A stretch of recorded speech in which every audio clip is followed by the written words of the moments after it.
देखो राजस्थान की नदियां यानी इसके बारे में पढ़ रहे थे अपन।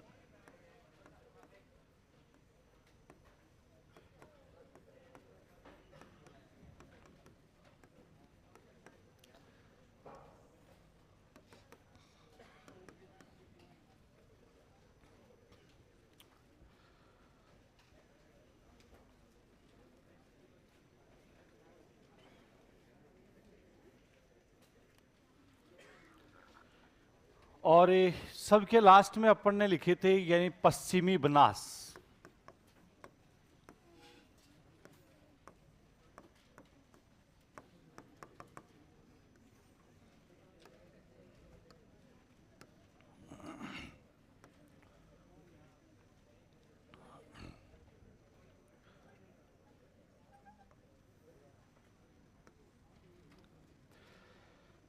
और पश्चिमी बनास नदी है यानी जो सिरोही में नया सनवाड़ा से निकलती।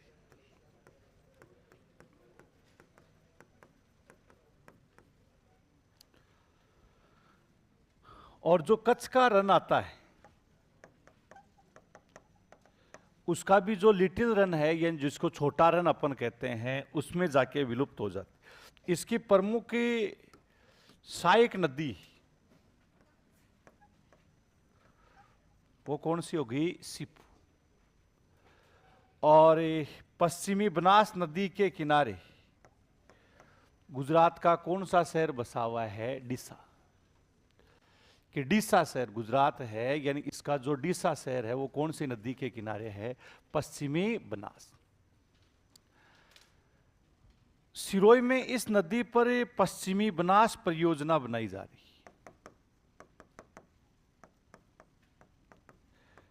हाँ, कि पश्चिमी बनास जो परियोजना है वो कौन सी नदी पर है?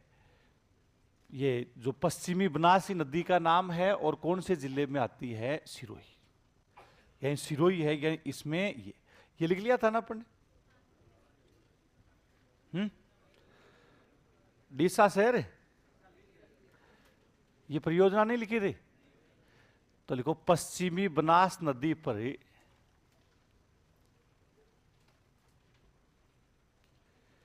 पश्चिमी बनास नदी पर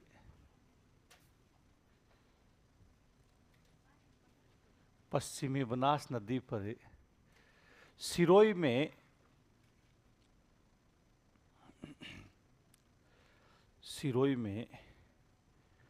पश्चिमी बनास परियोजना है।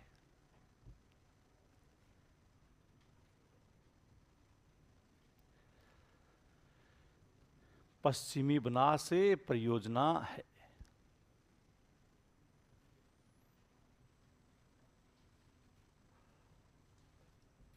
तो ये जो अरब सागर और बंगाल की खाड़ी का जो क्षेत्र था यानी उसमें पर यानी राज्य का लगभग 40% एरिया आता है उसके बारे में अपन। अब ऐसी नदियां हैं जिनका जल अरब सागर और बंगाल की खाड़ी में नहीं पहुंचता है या तो मरुस्थल में या मैदानी क्षेत्र है यानी उसी में विलुप्त हो जाती। उनको कौन सी नदियां कहते हैं? अंतः प्रवाही नदी। कौन सी नदियां बोल देंगे? अंतः। जैसे कई बार आता है कि जैसे सुमेलित करने वाला आपके नदी लिख दे और मुहाना भी लिख सकते हैं, ऐसे सुमेलित कीजिए। इसमें एक तरफ अपन ने जैसे नदी लिख दिया,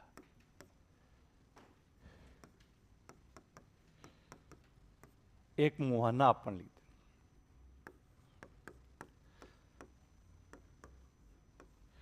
लूणी, छोटी बनास,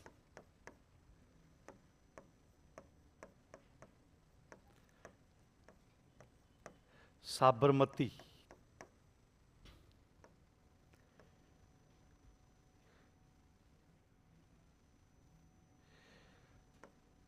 और साबरमती के साथ ही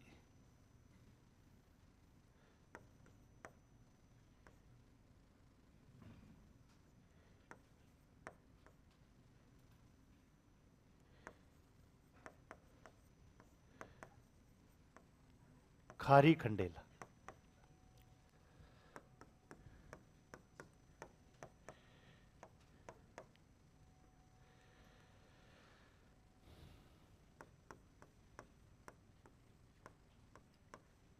एक में लिख दिया little run of Kutch.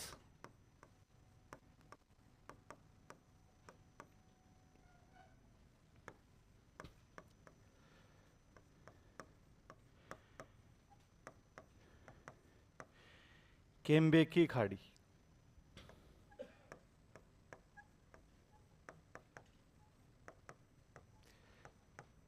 Devyani झील।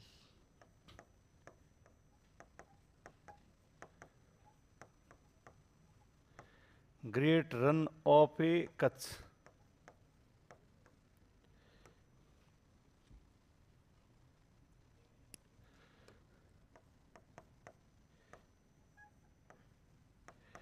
मिड्डा की खाड़ी।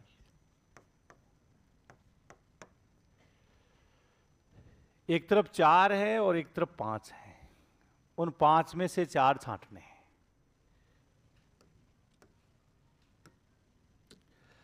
कि लूणी, छोटी बनास, साबरमती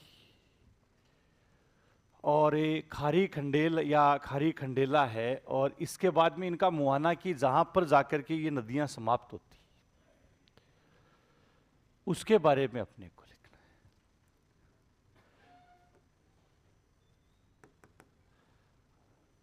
तो सबसे पहला लूणी है ग्रेट रन ऑफ ए कच्छ। छोटी बनास लिटिल रन ऑफ ए कच्छ। साबरमती खंबात की खाड़ी को ही केम्बे की खाड़ी कहते हैं। खंबात की खाड़ी है ना, इसी को केम्बे की खाड़ी, बे ऑफ खंबात यानी केम्बे की खाड़ी। खारी खंडेल सब यानी जो सांबर झील में जाके गिरती, और सांबर झील को क्या बोलते हैं? देवयानी झील। कि देवयानी जो झील है यानी इसके नाम से इसको जानना। तो ये इसका उद्गम और ये जो मुहाना है यानी इसके अकॉर्डिंग अपन ने लिखा कि नदी कहां से निकल रही है, इसका उद्गम और जो मुहाना है।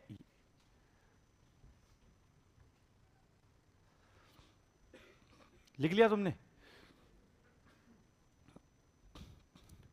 ऐसे ही जैसे अपन ने लिख दिया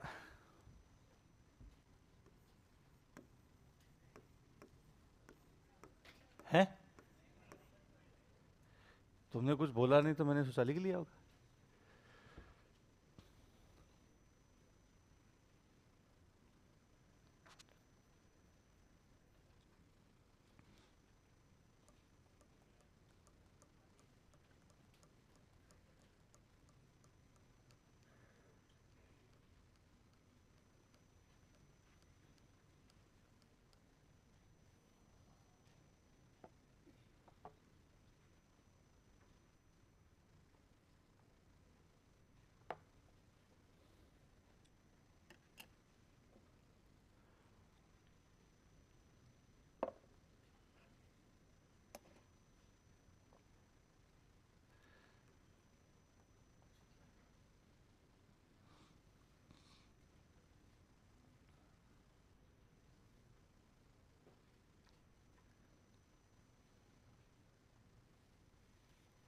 लिख लिया?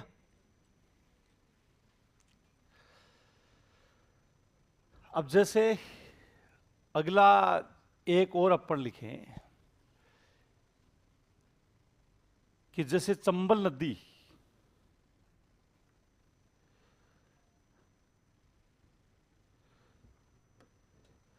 चंबल नदी का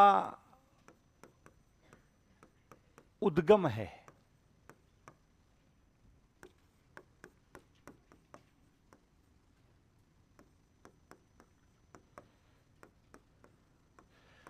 सिगार चोरी, चंदवाड़ी,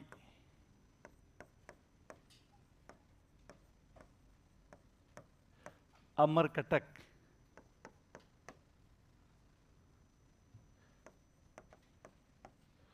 सतूर,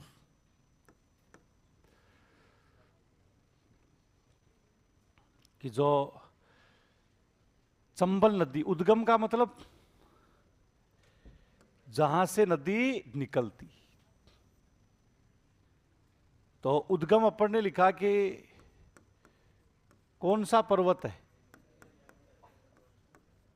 विंध्याचल पर्वत है।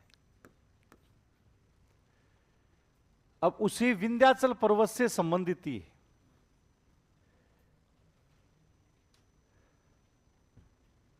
एग्जाम क्रैक पढ़ करके कभी नहीं की जा सकती, रट के नहीं की जा सकती, दिमाग से ही की जाती है।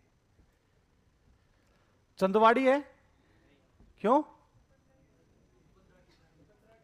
ये तो मुकुंदरा की पहाड़ियां। सतूर, इसका मतलब ये दो गलत हैं। अब तो रही सिगार चोरी अपन ने पढ़ी नहीं है, और कौन सा आता है? अमरकटक। तो अमरकटक, अमरकटक से नर्मदा नदी निकलती। कौन सी नदी निकलती है? तो नर्मदा का चंबल से कोई संबंध ही नहीं है, बहुत दूर है, और है ही सतपुड़ा में। बच गई कौन सी? यही इसका उत्तर है। इंदौर के पास में जो सिगार चोरी है, यही वहीं से ये नदी निकलती। जिसको ये ऐसे उत्तर देना आ गया ना, वो नौकरी लग जाएगा पक्का, उसको कोई नहीं रोकने वाला, है ना? ये ऐसे उत्तर देना है, वही लगता है नौकरी, बाकी पढ़ने वाला तोता है, उसका कुछ नहीं होता, तो तुक्के ही लगाने पड़ते हैं। तो ये अपन ने पूरा जो भाग है, ये इसमें चंबल नदी है, लेकिन तुक्का इसमें थोड़ी है, ज्ञान था वही तुक्का लगा सकता है इसका, हर कोई थोड़ी लगा सकता है। हर कोई तो वो अमरकटक ही लिखे आएंगे। हाँ, कि हाँ अमर नाम सुना हुआ है ना, अमरकटक, ये सुना हुआ है, ये तो सुना हुआ है ही नहीं, ऐसे ही है कोई, है ना, धरातल पे ऐसे लटक रहा है, ना। तो ये अपन ने, अब देखो कि मूलतः अपन ने ये क्षेत्र इसके बारे में पढ़ा है। ये बचा हुआ भाग है। अब ये जो बचा हुआ भाग है, ये किस में आता है? अंतः प्रवाही क्षेत्र में। कौन से क्षेत्र में हो गया? अंतः प्रवाही का मतलब वे नदियां जिनका जल समुद्र तक नहीं पहुंचता है, मरुस्थल या मैदानी क्षेत्र में विलुप्त हो जाती। मरुस्थल में या मैदानी क्षेत्र में विलुप्त होती है, उन्हीं को हम कौन सी नदियां कहते हैं? अंत। और राज्य का 60% से अधिक भाग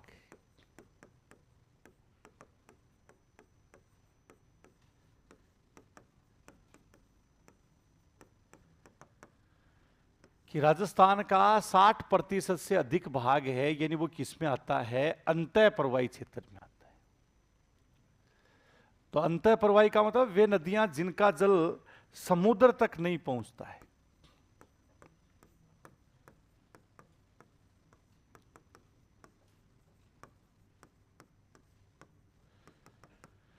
मरुस्थल या मैदान है,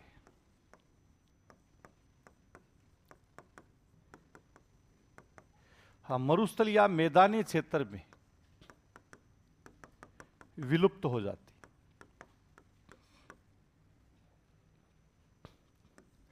और इसमें राज्य का कितना प्रतिशत भाग आता है? 60।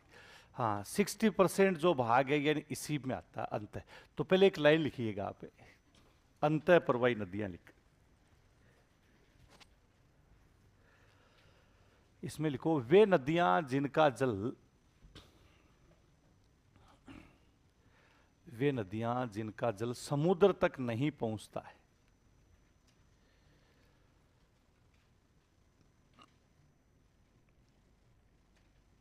वे नदियां जिनका जल समुद्र तक नहीं पहुंचता है।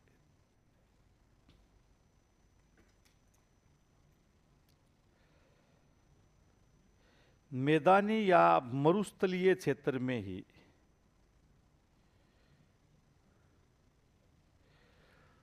मैदानी या मरुस्थलीय क्षेत्र में ही विलुप्त हो जाती।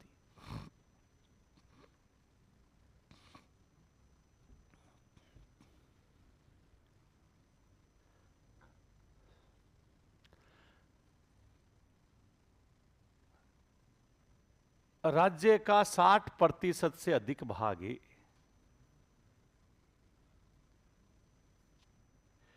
राज्य का 60% से अधिक भाग अंतः परवाई क्षेत्र में आता है।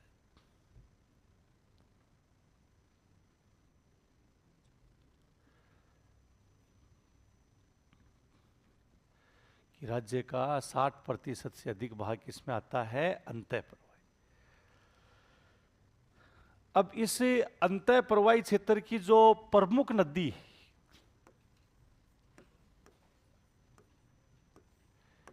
जिसका अस्तित्व है, मतलब है, कौन सी होगी? घग्गर। घग्गर नदी है, यानी ये अंतः परवाई नदी है।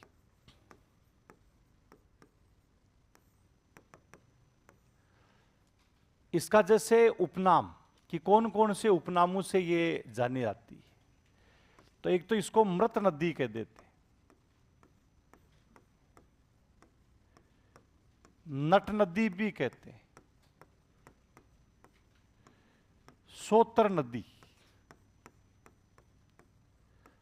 हकरा नदी,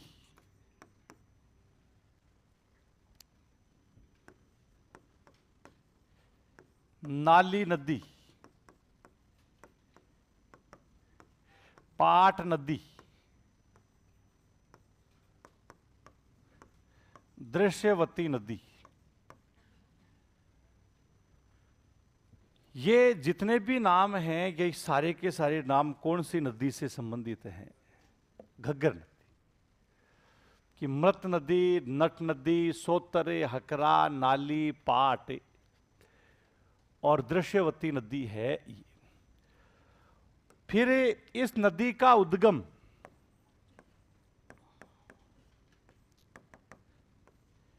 कि नदी कहां से निकलती है, इसका उद्गम, क्या उद्गम राजस्थान में है इसका? हिमालय पर्वतीय क्षेत्र का जल लेकर के हमारे राजस्थान में पहुंचती है। तो ये हिमाचल प्रदेश में शिवालिक पर्वत श्रेणी,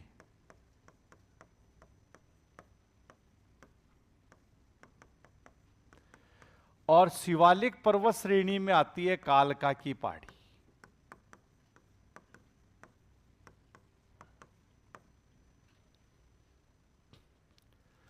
कि हिमाचल प्रदेश शिवालिक पर्वत श्रेणी है और उसमें आती है यानी कालका की पहाड़ी। उसी कालका की पहाड़ी से जो नदी निकल रही है, उसी नदी का नाम क्या है? घग्गर। इसका मतलब इसका जैसे परवा है, राजस्थान में तो बहुत बाद में पहुंचती है, इसका जो परवा हिमाचल प्रदेश, फिर ये पंजाब पहुंचती, पंजाब से हरियाणा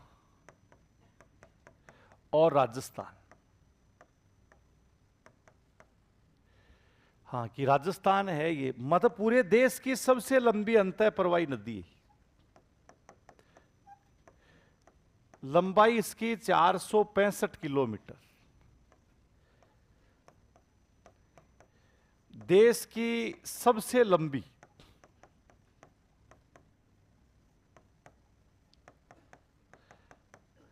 अंतः प्रवाही नदी।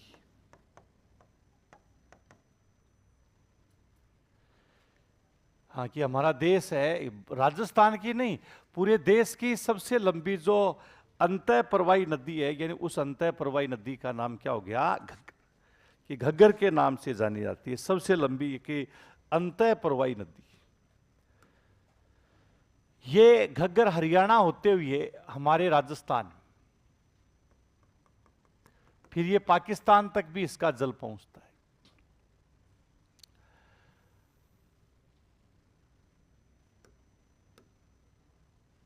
ये जैसे राजस्थान है, यानी इसका उत्तरी भाग है,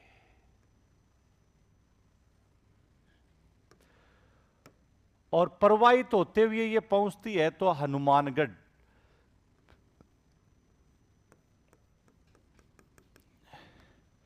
की टिब्बी तहसील है।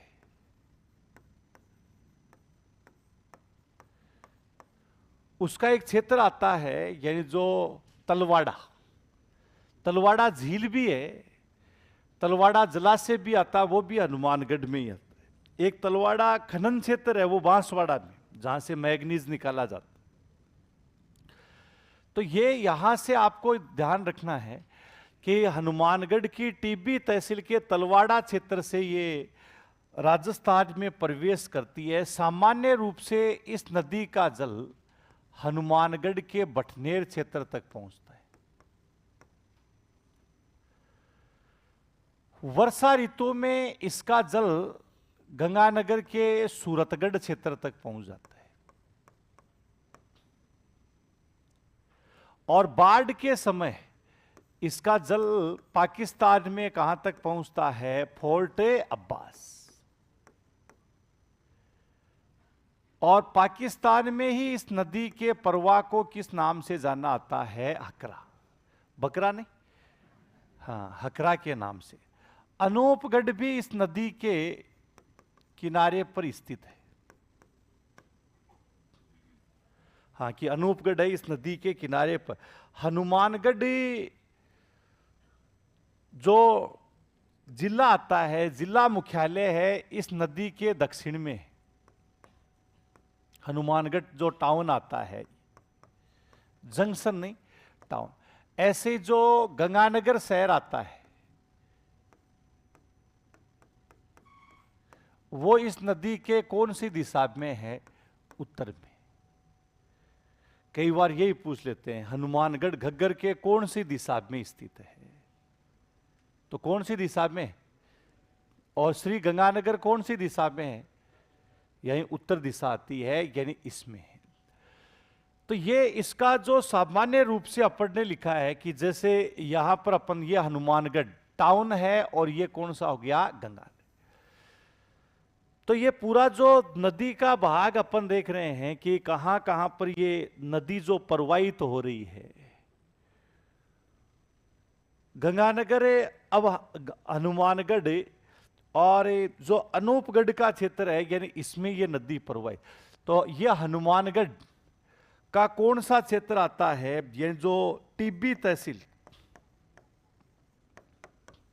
का तलवाड़ा क्षेत्र है, वहां से प्रवेश करती है। और तलवाड़ा जलाशय भी कह सकते हैं। हनुमानगढ़ में इसको नाली भी कहा जाता है, क्योंकि कालीबंगा, पीलीबंगा, रंगमहल, कई सारी, जैसे गंगानगर में रंगमहल सूरतगढ़ वाला जो एरिया आता है, और हनुमानगढ़ में कालीबंगा, पीलीबंगा सभ्यता है, यानी उसके अवशेष, उसमें पानी निकास की व्यवस्था थी, वो नलियों के रूप में हुआ करती थी, इसीलिए इसको क्या, नाली का प्रवाह क्षेत्र कह देते हैं। ये जो कालीबंगा सभ्यता है, यानी उसके जो अवशेष हैं, और इसमें पानी निकास के लिए क्या बनी हुई थी, नालियां बनी हुई थी। उसी के एरिया से ये प्रवाहित हो रही है। खुदाई में पूरा शहर मिला है ये, कि इस तरीके से लोग क्या है यहां पर रहा करते थे। तो ये इसी आधार पर घग्गर को नाम क्या दे दिया गया, नाली। दूसरा, मैदान समतल था, इसलिए इसको कौन सा नाम दे दिया गया, पाट। पाट के नाम से भी इसको जानना आता है, नाली के नाम से भी जानना आता है। लोग संपन्न कृषि जो क्षेत्र है, यानी इसमें, यानी जो संलग्न हुआ करते थे। तो ये लिख लिया तुमने, है? पहले ये लिखो।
लिख लिया?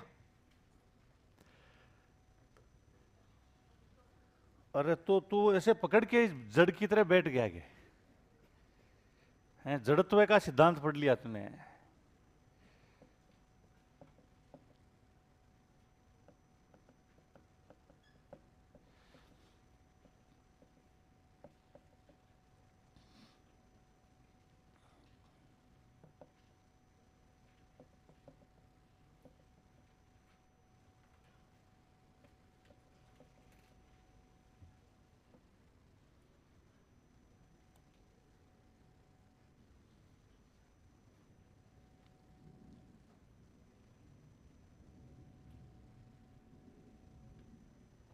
हम्म।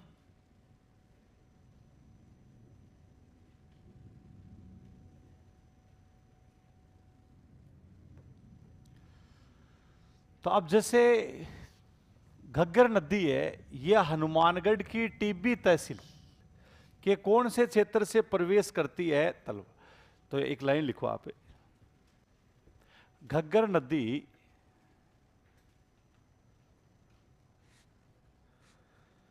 घग्गर नदी राजस्थान में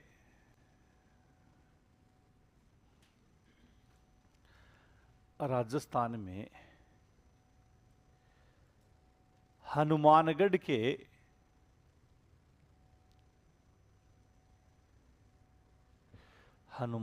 के तलवाड़ा क्षेत्र से प्रवेश करती। तलवाड़ा क्षेत्र से प्रवेश करती।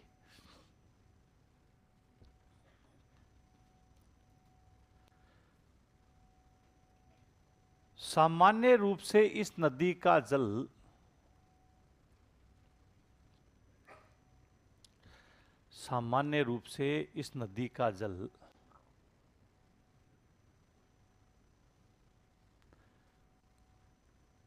हनुमानगढ़ के बटनेर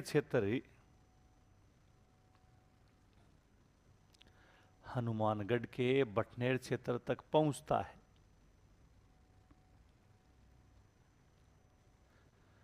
हनुमानगढ़ के बटनेर क्षेत्र तक ही पहुंचता है।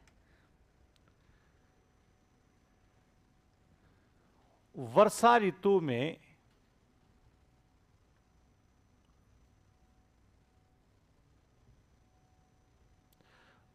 ऋतु में इसका जल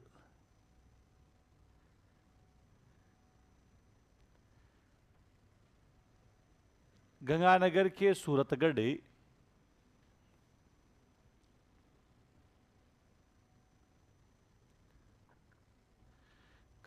के सूरतगढ़ और बाढ़ के समय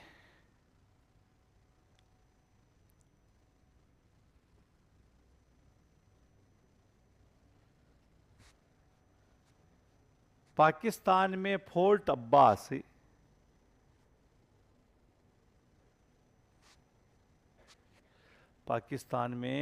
अब्बास तक पहुंचता है।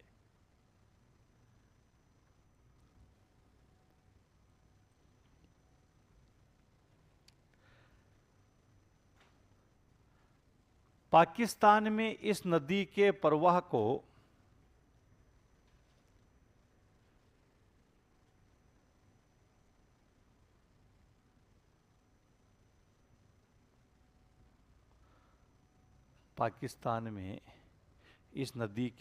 को हकरा कहते हैं।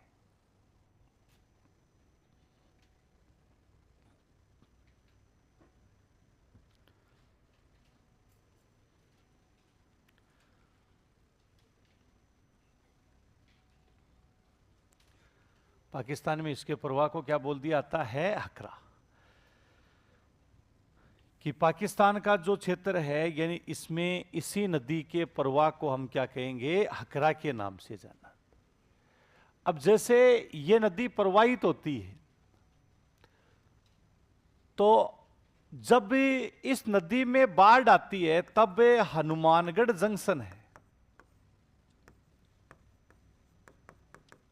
जलमग्न हो जाता है।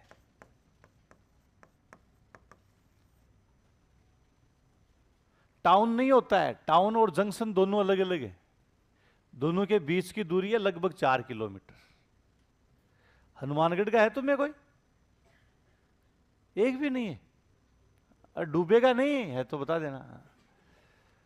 तो हनुमानगढ़ जो जंक्शन है, जब भी इस नदी में बाढ़ आती है तब हनुमान, टाउन नहीं डूबता, टाउन ऊंचा है, जंक्शन है। अब की बार भी रेलगाड़ियां वगैरह है, पटरियां वगैरह जाम होने से यानी उखड़ गई थी, बंद करनी पड़ी थी। तो ये जब इस नदी में बाढ़ आती है तब हनुमानगढ़ जंक्शन है, यानी वो क्या हो जाता है, जलमग्न। तो लिखो, जब भी घग्गर नदी में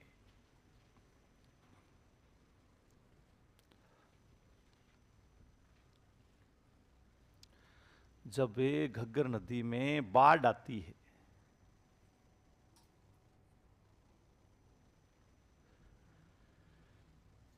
तब हनुमानगढ़ जंक्शन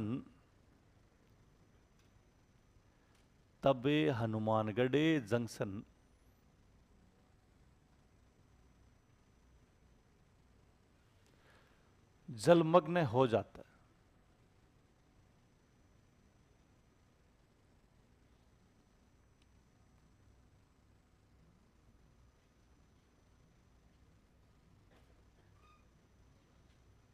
हनुमानगढ़ जंक्शन क्या है, जलमग्न हो जाता है। इनका भाई चंबल का ये दूसरा चरण ऑनलाइन वालों का कैसे छूट गया? बीच में वीडियो बंद हो गया था, हैं? अभी से 4 घंटा बीच में बंद हो गया था। तब भी कई बच्चे कल भी कह रहे थे वो इतना, ऐसे मत करो यार। बता देंगे लास्ट में ना, चंबल का दूसरा चरण जो भी। तो अब ये हनुमानगढ़ जंक्शन है, यानी वो क्या हो गया, यानी जो जलमग्न। अब यहां जैसे क्वेश्चन आता है कि निम्न में से कौन सा कस्बा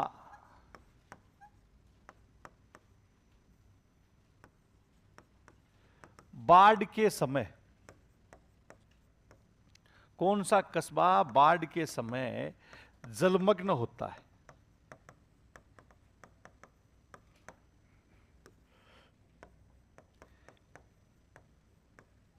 ऑप्शन में लिख दिया हनुमानगढ़,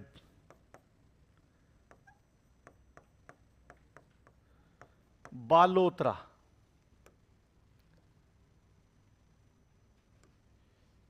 किशनगढ़,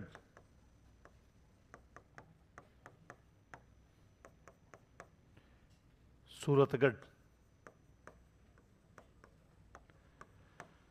हाँ, कि निम्न में से कौन सा कस्बा बाढ़ के समय जलमग्न होता है?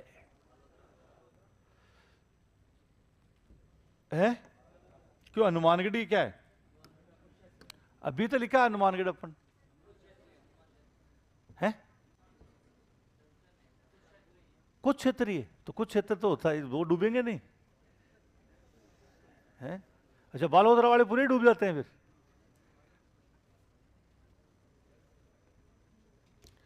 हाँ, कि कौन सा कस्बा बाढ़ के समय जलमग्न होता है? हनुमानगढ़ टाउन नहीं होता है। टाउन का मतलब क्या होता है, कस्बा, यानी कौन सा होता है, जंक्शन होता है। तो यहां टाउन है, ये होगा। कौन सा होता है, बालोतरा। बालोतरा है, ये जलमग्न होता है। अगर यहां जंक्शन लिखा हुआ होता कि ये आ गया कि निम्न में से कौन सा जंक्शन बाढ़ के समय जलमग्न होता है, तो कौन सा होता, हनुमानगढ़। फिर हनुमानगढ़ के आगे जंक्शन, यहां टाउन, टाउन कभी भी हनुमानगढ़ टाउन है वो जलमग्न नहीं होता, टाउन ऊंचाई पे। और जो रेल का पटरियां है यानी वो नीची है, यानी वो क्षेत्र क्या होता है, यही जलमग्न हो जा। तो बालोतरा जो अपन ने लिखा भी है कि जब अरावली की पहाड़ियों में वर्षा, तो बालोतरा नदी के पेटे से क्या है, नीचे, ये जलमग्न हो जाता है। हनुमानगढ़ नहीं होता। हनुमानगढ़ केवल कौन सा होता है, यानी जो जंक्शन का क्षेत्र है, यानी वही क्या होता है, जलमग्न होता है। तो ये पूरा जो भाग है इसके बारे में अपन ने लिखा। ये बना लिया था तुमने? ये बना लो, ये लिख लो ना।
लिख लिया। तो ये जैसे घग्गर नदी, अब घग्गर नदी है, घग्गर के परवा को जो से हनुमानगढ़ है में अपन ने लिखा नाली या फिर किसका मैदान कहा जाता है, पाट का। पाट का जो मैदान है इसके नाम से, ये मतलब प्रवाहित होने वाली नदी है। अंत प्रवाही में अगर देखा जाए तो हर वर्ष इससे यानी प्रवाही हिमालय से जल लेके आती है। हालांकि हमारे तक पानी नहीं पहुंच पाता है, राजस्थान तक केवल बरसात होती है ये उसी समय, लेकिन ये नदी क्या है, प्रवाहित होती है। तलवाड़ा जो जलाशय है, तलवाड़ा जो झील है, उसमें कौन सी नदी का जल आता है, घग्गर नदी। तो लिखो हनुमानगढ़ में इस नदी पर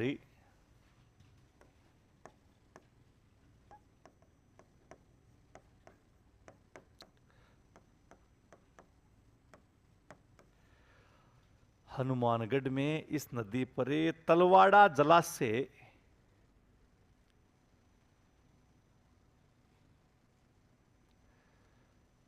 तलवाड़ा जलाशय है। कौन सा जलाशय हो गया, तलवाड़ा।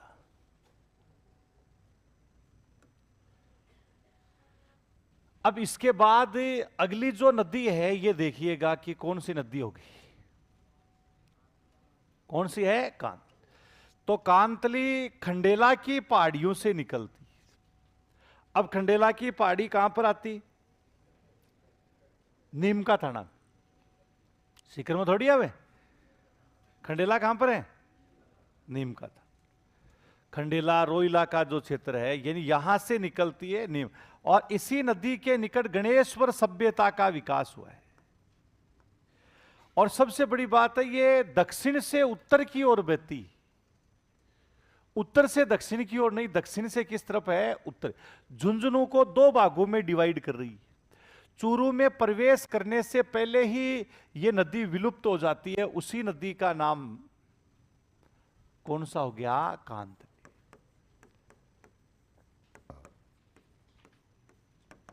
कांतली जो नदी आती है तो ये सीकर में खंडेला की पहाड़ियों से निकलती।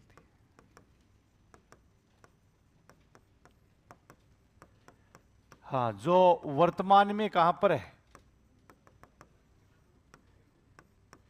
नीम का थाना। कि जो सीकर में जो खंडेला की पहाड़ियां है यानी यहां से कौन सी नदी निकल रही है, कांतली। और इसी नदी के निकट कौन सी सभ्यता का विकास हुआ है, गणेश्वर सभ्यता कहां पर है, नीम का थाना। कि नीम का थाना है यानी वहां पर गणेश, ये ताम्र युगीन सभ्यता है।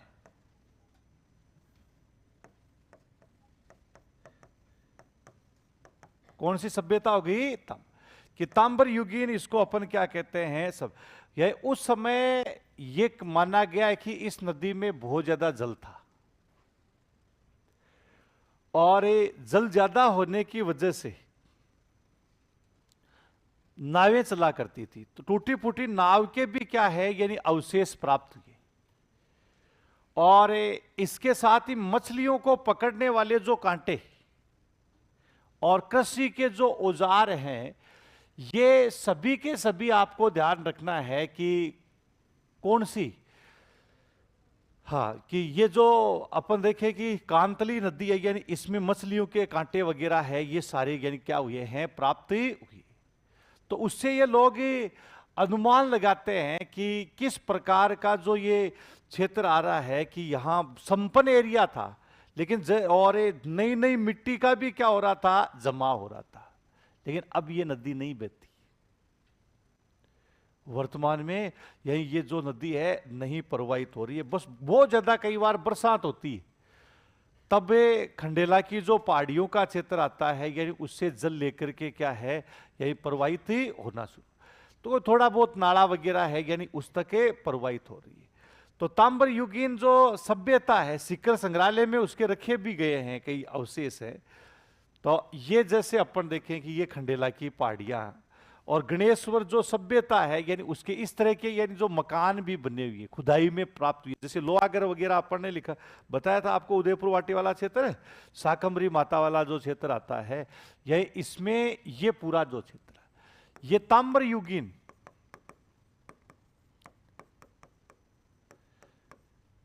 यानी जो सभ्यता है यानी इसके क्या है अवशेष प्राप्त हुए हैं। मछलियों के पकड़ने के कांटे हैं ये भी यहां पर खुदाई है यानी इसमें मिले ये इस प्रकार के जो मछली पकड़ने के, कृषि के औजार, काटने के औजार, ये भी कौन सी सभ्यता से संबंधित हैं? गणेश्वर। और ये तांबे के बने हुए हैं, सबसे बड़ी बात ये तो क्या है कि मिट्टी में पड़े रहने से इनका क्या है कि कलर चेंज हो गया। ये सारे ये जो ताम्र युगीन है यानी इसी से संबंधित है ना। तो अगला आप लिखिएगा, कांतली नदी में लिखो। बताओ कांतली कौन सी दिशा से कौन सी दिशा की ओर बहती? तो एक लाइन लिखिएगा, कांतली यह नदी सीकर में, यह नदी सीकर में खंडेला की पहाड़ियों से निकलती, खंडेला की पहाड़ियों से निकलती।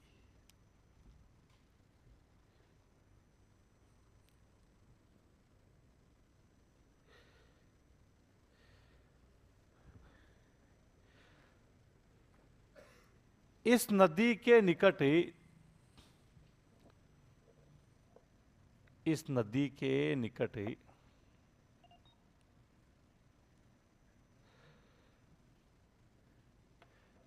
नीमका थाना में गणेश्वर सभ्यता, नीमका थाना में गणेश्वर सभ्यता के अवशेष प्राप्त हुए।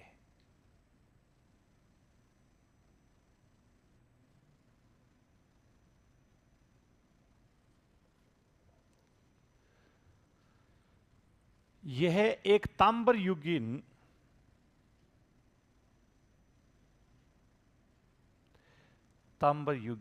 सभ्यता है।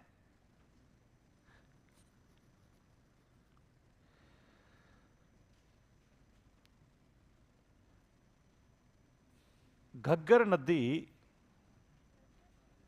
ये सॉरी कांतली नदी, कांतली नदी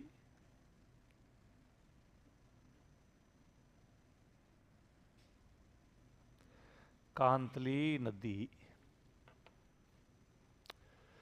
दक्षिण से उत्तर की ओर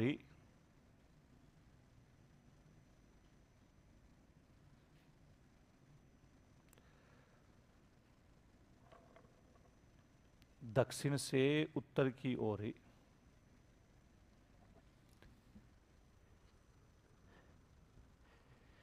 प्रवाहित होती है।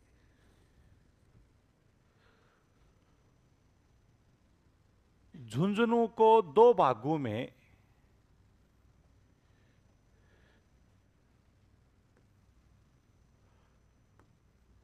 झुंझुनू को दो भागों में विभाजित करती।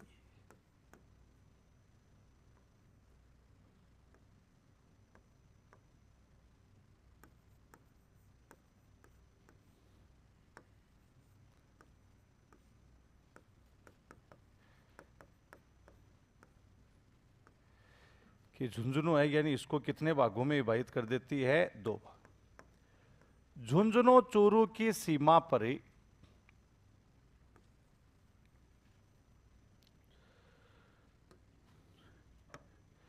झुंझुनू चूरू की सीमा पर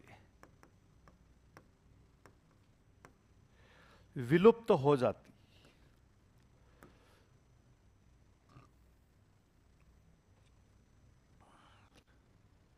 झुंझुनू चूरू की सीमा पर विलुप्त हो जाती।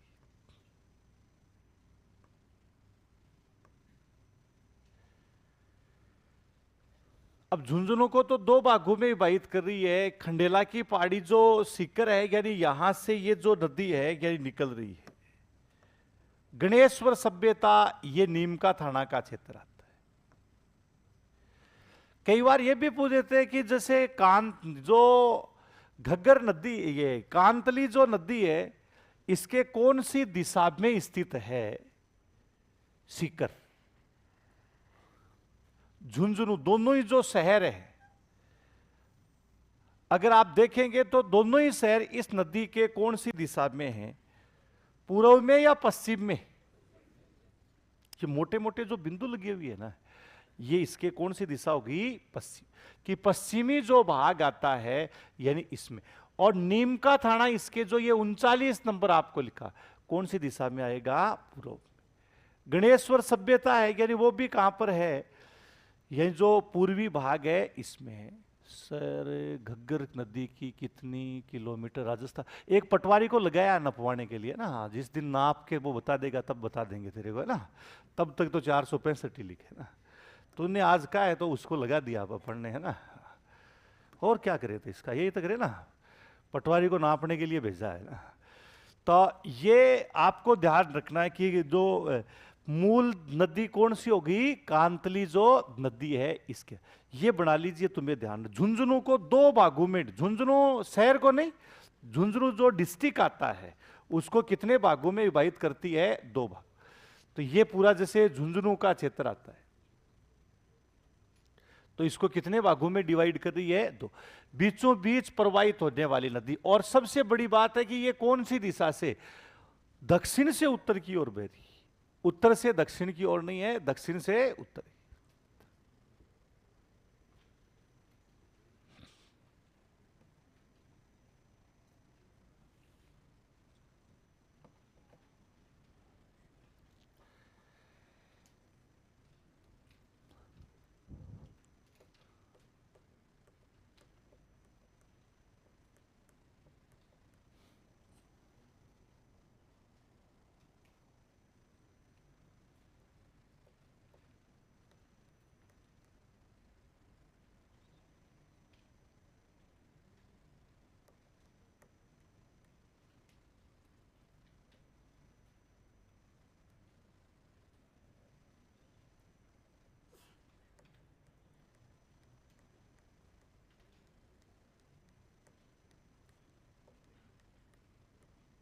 लिख लिया?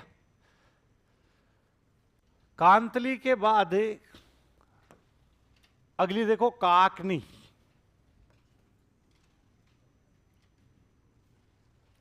सबसे पश्चिम में बहने वाली नदी यही है राजस्थान, लूणी नहीं है। सबके पश्चिम में बहने वाली नदी कौन सी होगी?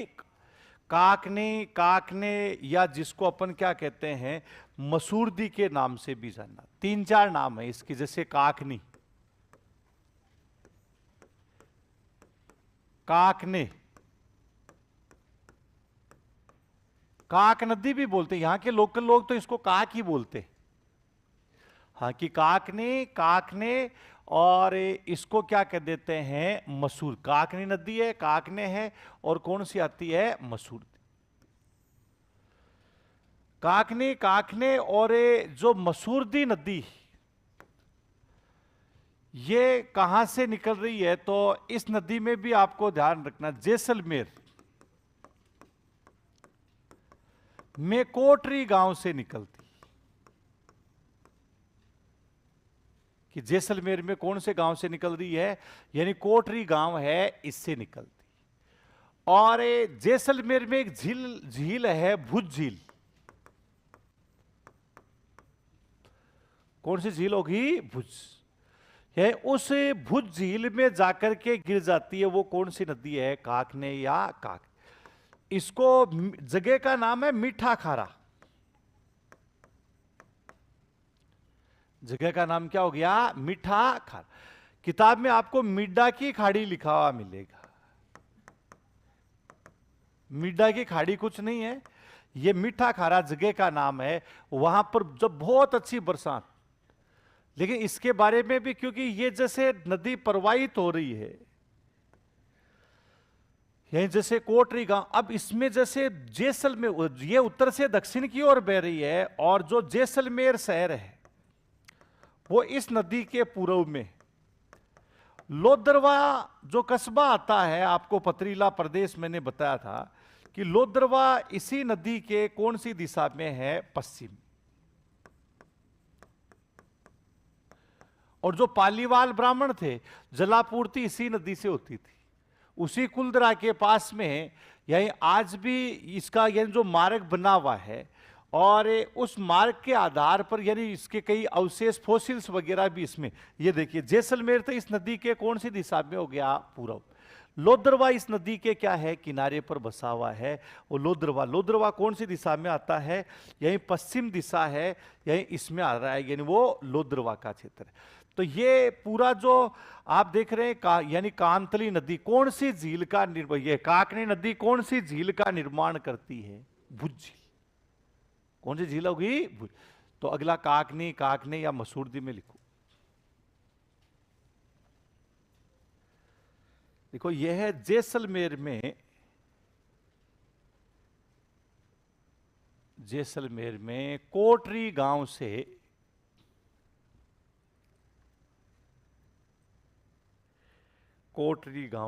निकलती है।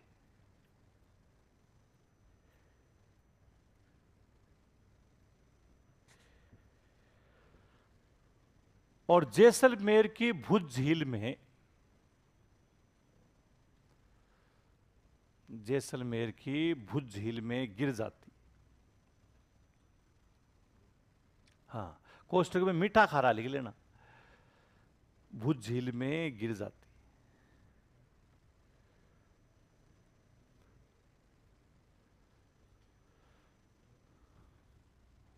लोदरवा इसी नदी के किनारे,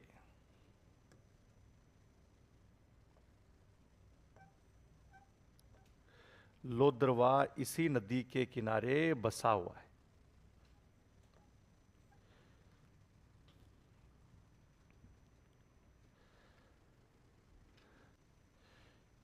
लोदरवा इसी नदी के किनारे बसा। जैसलमेर किनारे नहीं है, जैसलमेर तो इस नदी के कौन सी दिशा में आता है, पूर्व, बहुत दूर है जैसलमेर से ना। तो ये जो काकनी, या जिसको अपन कौन सी नदी कह सकते हैं, काक नदी कह सकते हैं, काक भी बोलते हैं। हाँ, और मसूरदी के नाम से भी इसको जानना।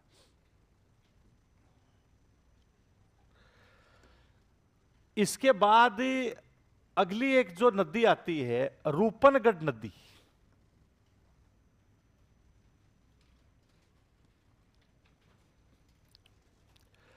अजमेर के उत्तरी भाग से निकल रही, और इसका आपको सबसे बड़ी बात यह कि कौन सी झील में जाकर के गिरती, कौन सी झील में, सांबर के कौन सी दिशा में, उत्तर या दक्षिण, दक्षिण में, डायरेक्शन का ध्यान रखना।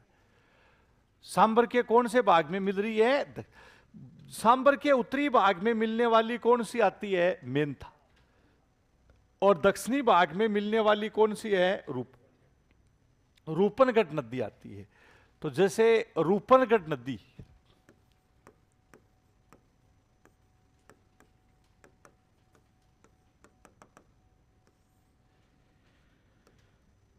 ये सलेमाबाद,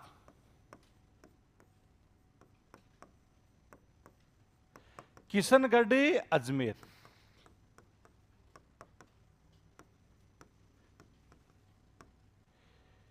कि सलेमाबाद, किशनगढ़, अजमेर है, यहां से जो नदी निकल रही है यानी वो कौन सी आती है, रूपनगढ़ नदी।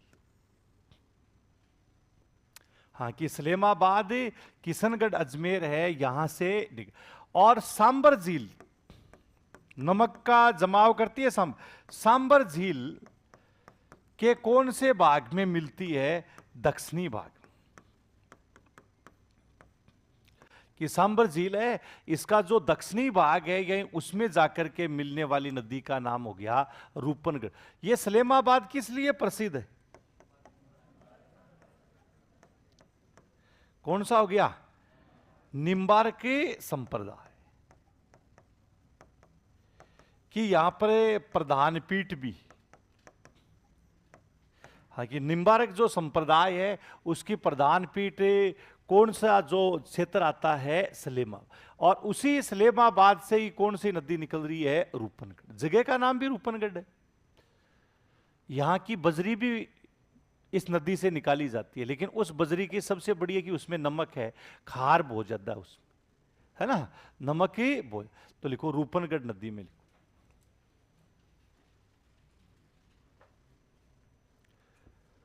रूपनगढ़ नदी में लिखो, यह नदी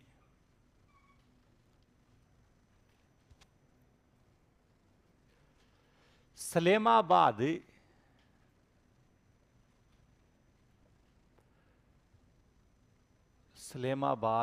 किशनगढ़ अजमेर, सलेमाबाद किशनगढ़ अजमेर से निकलती,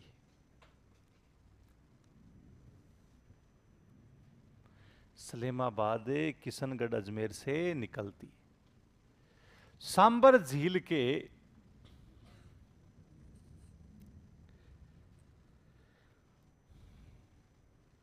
सांबर झील के दक्षिणी भाग में मिल जाती,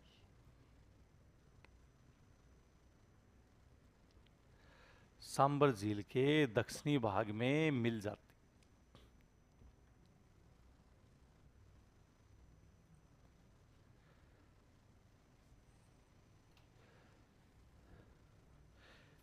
सलेमाबाद में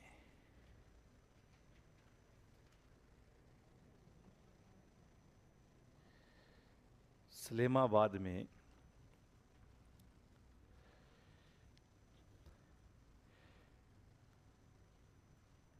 निम्बारक संप्रदाय की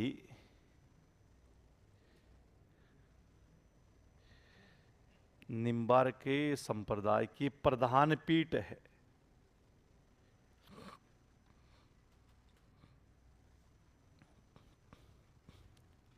निम्बारक संप्रदाय की प्रधान पीठ है।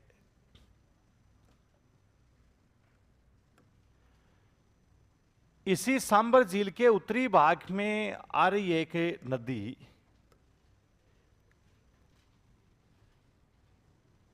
जिसका नाम क्या हो गया, मेंथा। मेंथा भी कह सकते हो आप, मेडा नदी भी कह सकते हो इसको। ये जो मेंथा या जो मेडा नदी है, मनोरपुर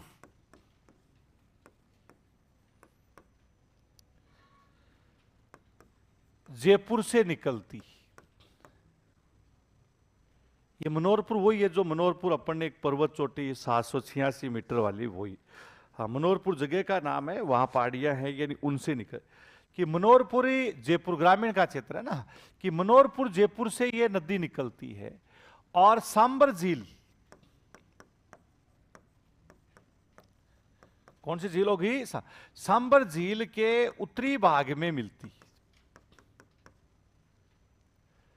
कि सांबर झील का जो उत्तरी भाग है, उस उत्तरी भाग में मिलने वाली जो नदी आती है वो सांबर जो झील के उत्तरी भाग में मेंथा या में। और सांबर झील में सर्वाधिक नमक का जमाव यही करती,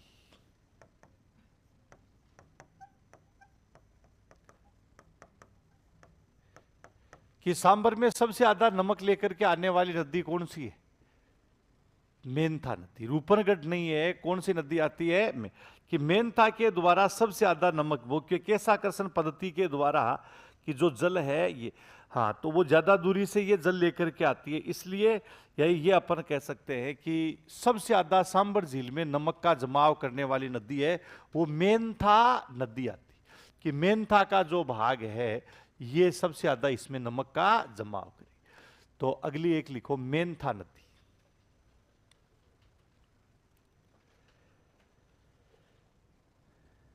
यह नदी मनोरपुर जयपुर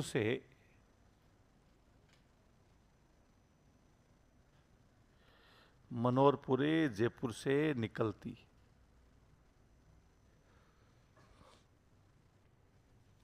सांबर झील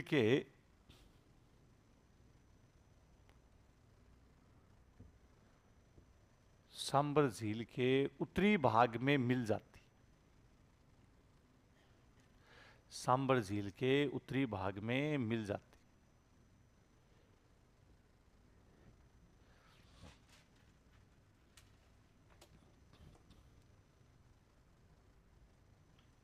यह नदी सांबर झील में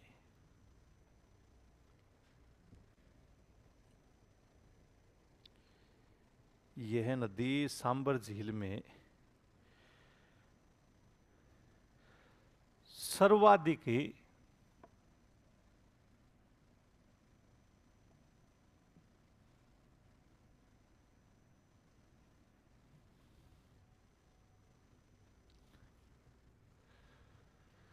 सर्वाधिक नमक का जमाव करती।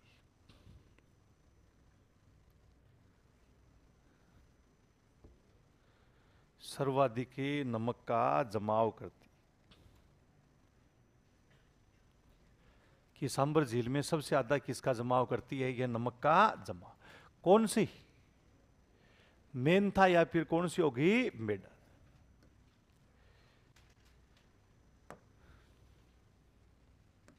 साबी नदी है।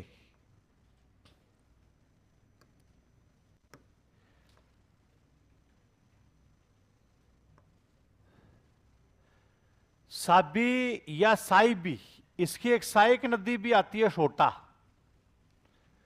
केचमेंट एरिया में भी अपन ने लिखा है। साबी नदी आपको ध्यान रखना है कि जो नदी है ये शाहपुरा जयपुर से निकलती। साबी या साइबी नदी,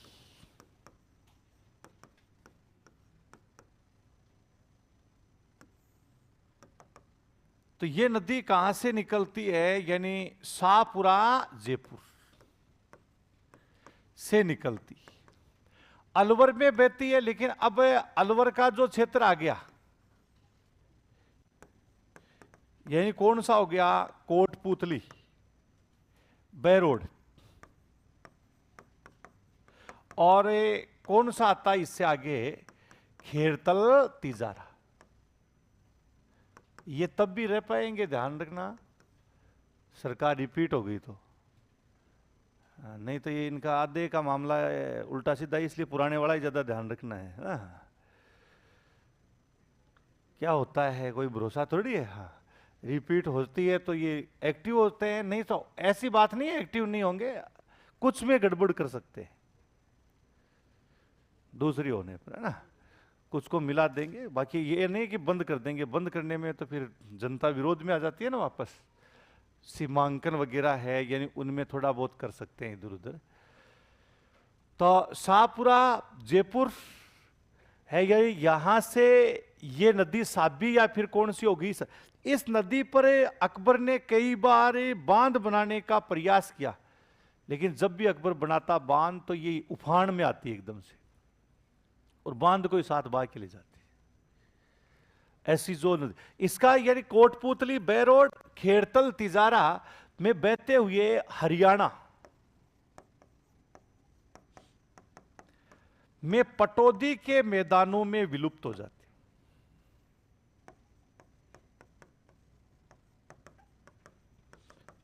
और इनसे कोई मतलब भी नहीं है। सीधा सा इसका एक क्वेश्चन बनता है, कौन सी अंतः प्रवाही नदी है जिसका उद्गम राजस्थान में है और मुहाना अन्य राज्य में?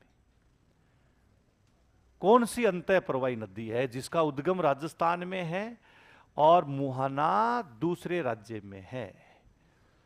साबी भी लिखा हुआ होगा और साबरमती भी लिखा होगा, कौन सी होगी? क्यों साबरमती क्यों नहीं? अंतः प्रवाही नहीं, बस यही क्वेश्चन है इसमें। और इनसे कोई मतलब कहां से, हाँ, निकलने वाला थोड़ा सा शाहपुरा जयपुर का है, बाकी कहां बह रही है कहां नहीं बह रही है उससे कोई मतलब। तो लिखिएगा आप आगे, साबी या साइबी नदी। यह नदी शाहपुरा जयपुर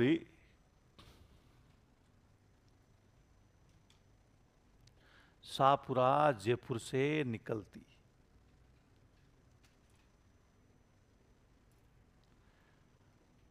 और अलवर में कोष्टक में ये दोनों नाम लिख लेना।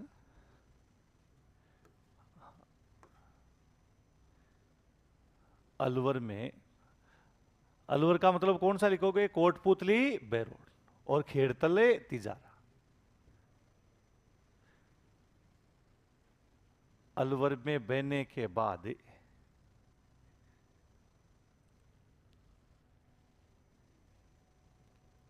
हरियाणा में पटौदी के मैदानों में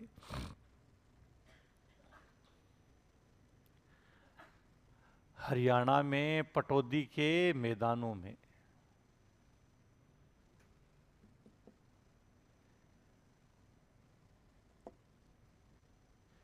विलुप्त हो जाती।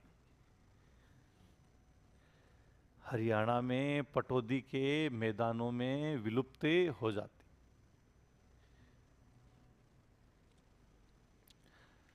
तो पटौदी के जो मैदान हैं, यानी इसमें नवाब पटौदी, वही पटौदी वाला है। हाँ, आज सैफ अली खान का नाम सुना है ना, उनकी यहाँ संपत्ति वगैरह बहुत ज्यादा है।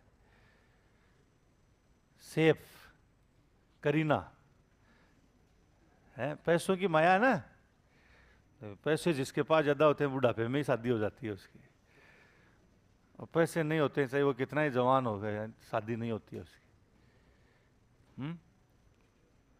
3-3 बार, 2-2, 4-4 बार भी हो रही है ना। पैसों का मामला है वो। इतना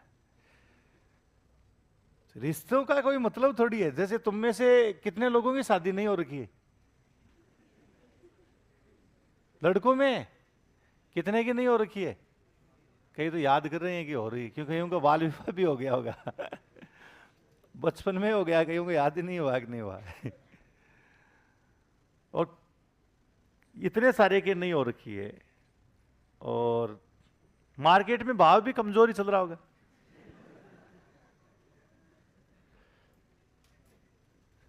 कमजोरी है ना। कई घर वाले अगर चर्चा भी करते हैं तो अगला सामने वाला ये पूछता होगा क्या कर रहा है, कि कंपटीशन की तैयारी कर रहा है। तो सामने से जवाब, अभी तैयारी करने दो, अभी पढ़ रहा है छोरा, पढ़ने दो, है ना। और जैसे ही नौकरी लग जाती है उसके बाद बड़ा हो जाता है बच्चा एकदम फटाफटी। फिर रिश्ते आने शुरू हो जाते हैं ना, तो फिर तुम्हें थोड़ी दे रहा है कोई लड़की, तुम्हारी नौकरी को दे रहा है। वो स्वार्थ है, स्वार्थित है। हाँ, फिर तुम्हारी को जिस दिन तुम्हारी नौकरी छोड़ गई, अगली भी छोड़ के चली जाएगी, खत्म। गलत थोड़ी है तो यही तो दिक्कत है।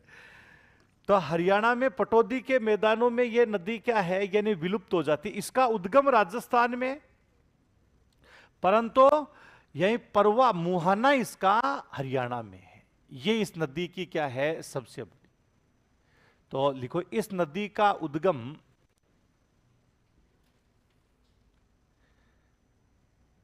राजस्थान में, उद्गम राजस्थान में है, और मुहाना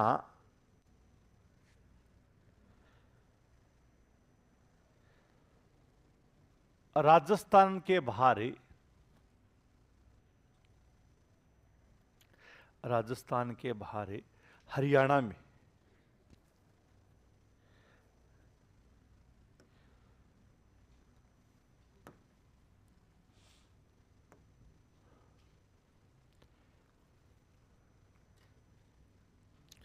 अब इसके बाद अगली जो नदी आती है, बाणगंगा नदी।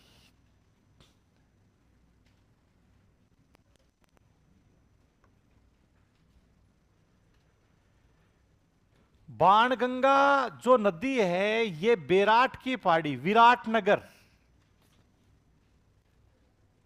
बेराट की पहाड़ी विराटनगर है, यहां से ये नदी निकलती। अब विराटनगर कहां पर है? हाँ, जयपुर में, दोनों में ही है। आंशिक भाग किसमें आता है? कोटपुतली बे रोड में तो बहुत कम भाग है, अधिकांश भाग कहां पर है? जयपुर में। वहीं से ताला जो क्षेत्र आता है, ताला गांव का नाम है, यानी वहां से ये नदी निकलती।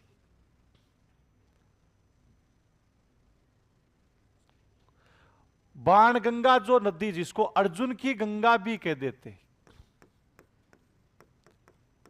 बाणगंगा, अर्जुन की गंगा, रुंडित नदी, इसी को अपन क्या कहते हैं? खंडित नदी। और कौन सा हो गया? ताला नदी।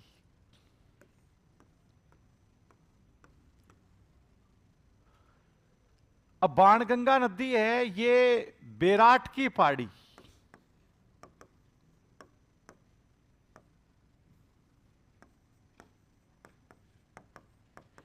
विराटनगर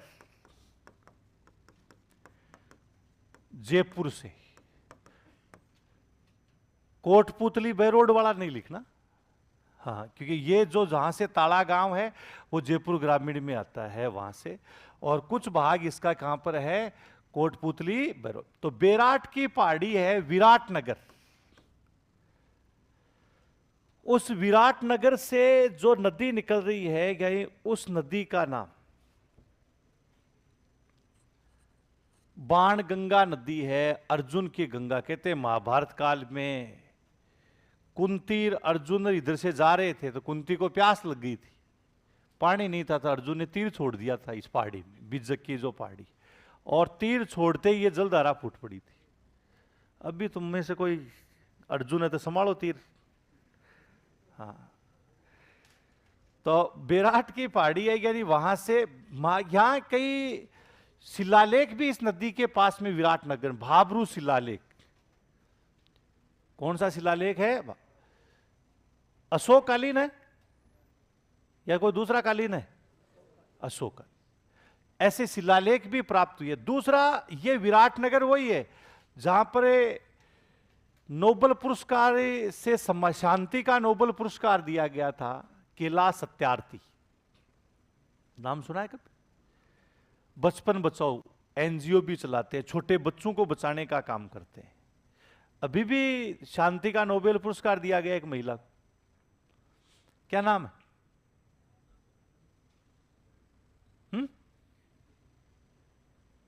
फिर क्या पढ़ते हो तुम यार? शांति वाला नोबेल पुरस्कार तो एग्जामों में बहुत बार पूछा जाता है, और महिला जेल में हो रहे हो।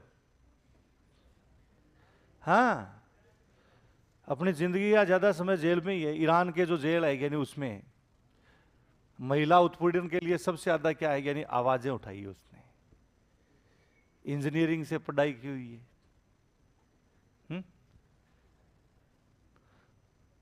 मोहम्मदी नाम है, क्या है पीछे? नुसरत जो मोहम्मदी है, यानी उसको ये शांति का नोबेल पुरस्कार आज से 3-4 दिन पहले ही मिला है।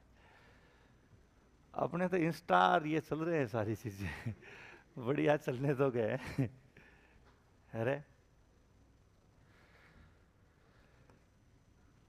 नुसरत मोहम्मदी है, यानी इसको शांति का नोबेल प्राइज दिया गया है। और में नहीं है, शांति वाला पूछते हैं। इससे पहले जो बहुत पहले कैलाश 2013-14 के आसपास की बात, कैलाश सत्यार्थी और मलाला यूसुफजई को शांति का नोबेल पुरस्कार दिया गया। दोनों ही एशिया के रहने वाले थे।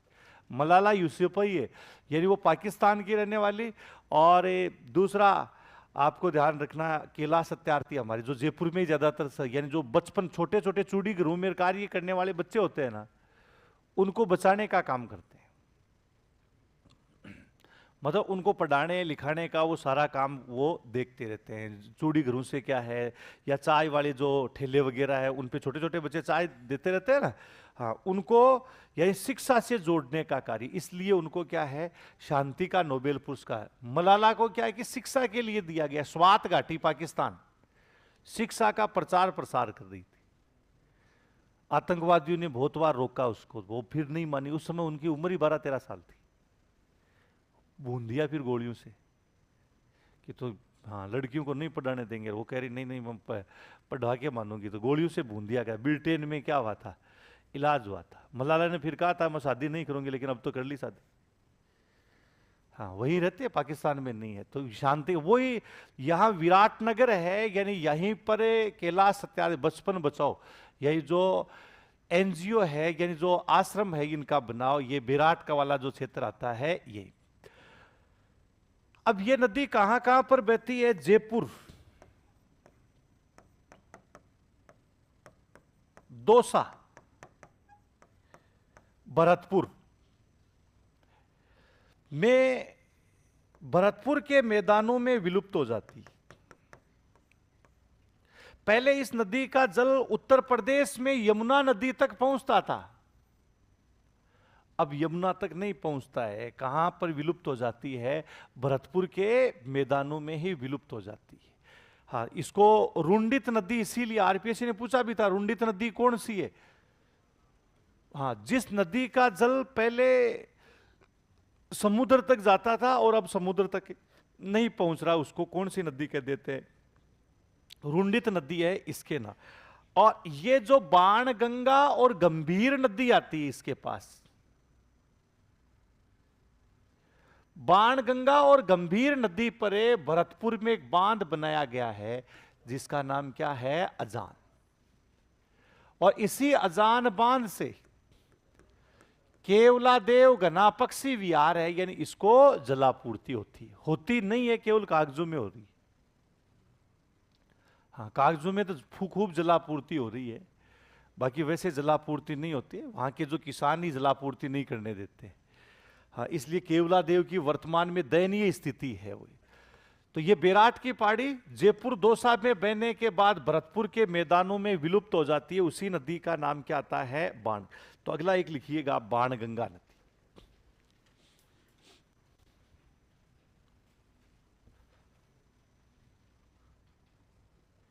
बाण गंगा नदी है इसमें। देखो, यह नदी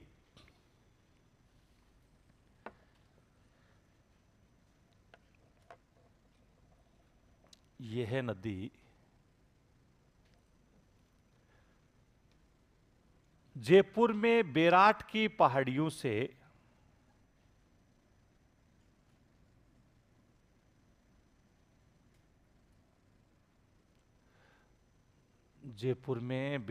पहाड़ियों से निकलती।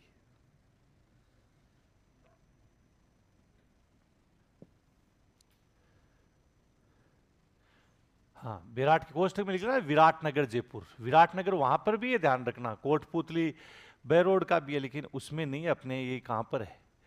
जयपुर वाले। हाँ, बेराट की पहाड़ी विराटनगर जयपुर से निकलती।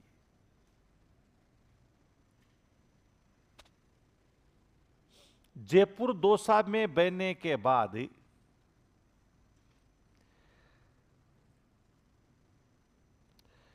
जयपुरी दौसा में बहने के बाद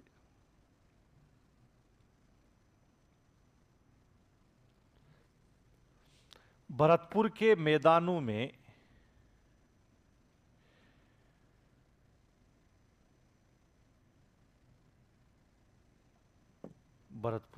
मैदानों में विलुप्त हो जाती।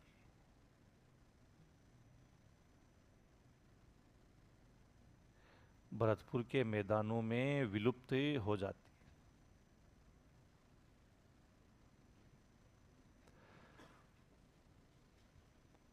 पहले इस नदी का जल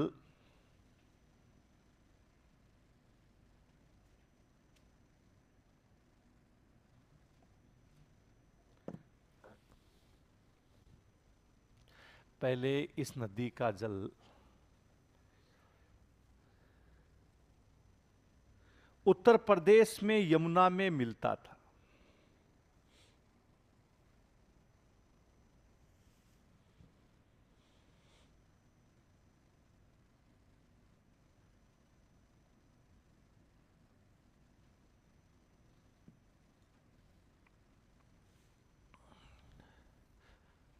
यमुना में मिलता था। तो ये जो बाणगंगा नदी आती है, अर्जुन की गंगा, रुंडित नदी, खंडित नदी, या फिर इसको कौन सी नदी कहते हैं? ताला नदी के नाम से भी बाणगंगा और गंभीर नदी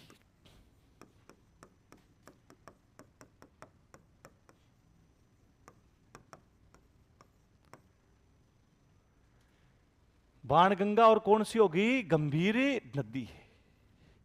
इस नदी पर भरतपुर में कौन सा, दोनों नदियों के संगम पर भरतपुर में कौन सा बांध बनाया गया है? अजान। इससे किसको जलापूर्ति होती है? केवलादेव घनापक्षी विहार है, इसको जलापूर्ति। तो लिखो, बाणगंगा और गंभीर नदी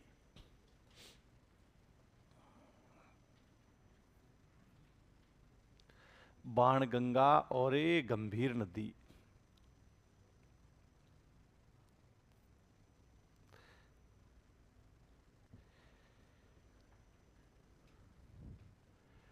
पर भरतपुर में अजान बांध बनाया गया। भरतपुर में अजान बांध बनाया गया।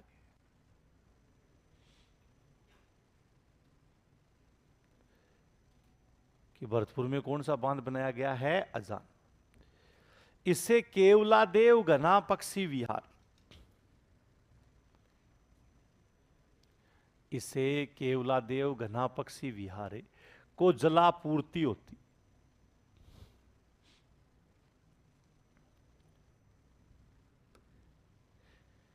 हाँ, कि केवलादेव घना पक्षी विहार है, इसको क्या होती है? जलापूर्ति। तो ये केवलादेव घना पक्षी विहार, इसको जलापूर्ति, ये गंभीर है ना, गंभीरी नहीं है, ध्यान रखना। ये जो नदी मतलब ये पश्चिम से पूर्व की तरफ बह रही है। ये अपन जो साबी सोटा है, ये अपने को पता ही है कि जो दक्षिण पर, जो पश्चिम से उत्तर पूर्व की ओर बहने, है ना। तो विशेष रूप से ध्यान। अगला, जैसे एक नदी आती है रूपा रेल नदी। कौन सी नदी आती है? रूप। ये अलवर से निकलती है। हाँ, अलवर में उदयनाथ की पहाड़ी से। कि अलवर में कौन सी पहाड़ियों से निकलती है? उदयनाथ की पहाड़ी। भरतपुर के मैदानों में विलुप्त हो जाती। कौन से मैदानों में? इस नदी पर कौन सी झील है? मोती झील। मोती जलाशय भी कह सकते हो आप, मोती झील है ये भी कह सकते हो। कौन सी नदी पर? रूपा। इसमें नीलहरी शैवाल पाए जाते हैं, जिसमें N2 खाद भी आप लिख सकते हो। तो ये उदयनाथ की जो पहाड़ी है, थानागाजी के पास में आती है, वहां से ये नदी निकलती है और उसके बाद भरतपुर के मैदानों में विलुप्त। तो अगली एक लिखो, रूपा रेल नदी।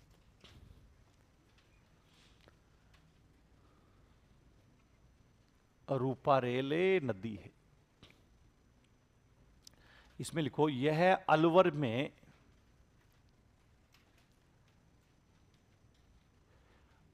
में उदयनाथ की पहाड़ियों से निकलती। उदयनाथ की पहाड़ियों से निकलती है।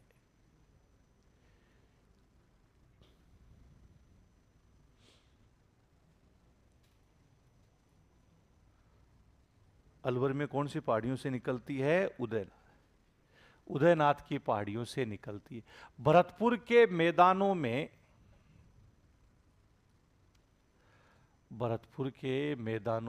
विलुप्त हो जाती।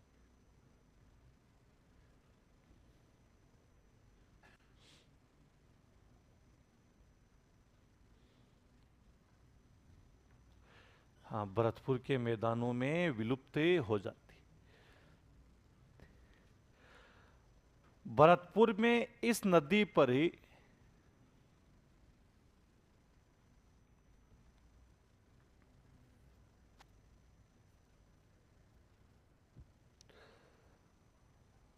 मोती झील है। मोती जलाशय भी लिख सकते हो, मोती झील है।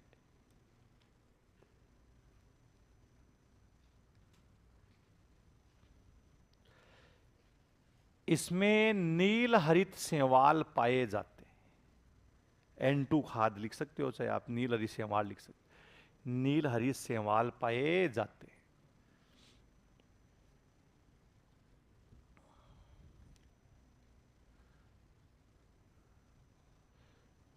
भरतपुर को जलापूर्ति इसी झील से होती है, इसलिए इसको भरतपुर की क्या कहते हैं? जीवन। तो लिखो, इसे भरतपुर की जीवन रेखा भी कहते हैं।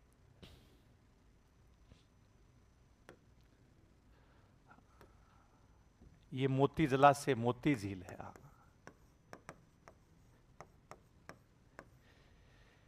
ये हरे रंग के, इसमें क्या है? शैवाल, जो आप देख रहे हैं ना। तो ये नील हरित जो शैवाल, मोती झील। ये जो बेराट सभ्यता, बाणगंगा है ना, उसी के निकट बेराट सभ्यता के अवशेष से प्राप्त हुए हैं। ऐसे जल निकास की भी अच्छी सुविधा यहाँ पर हुआ करती थी। ये बेराट सभ्यता के क्या है, ये जो अवशेष अपन देख, तो बाणगंगा और इसी प्रकार से अपन ने क्या है, रूपा रेल जो नदी है यानी इसके बारे में। तो ये हमारे राजस्थान की बहने वाली कौन सी नदियां है, अंतः प्रवाही। हाँ, तो सभी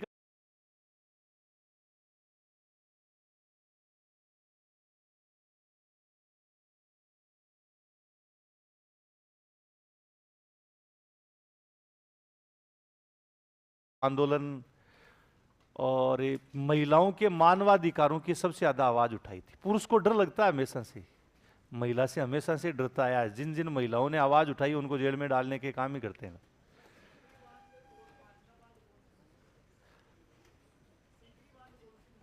अब घने बांध ऐसे शीघ्र क्या है, 5 ना बांध जो 5 नदियां आती है उनमें।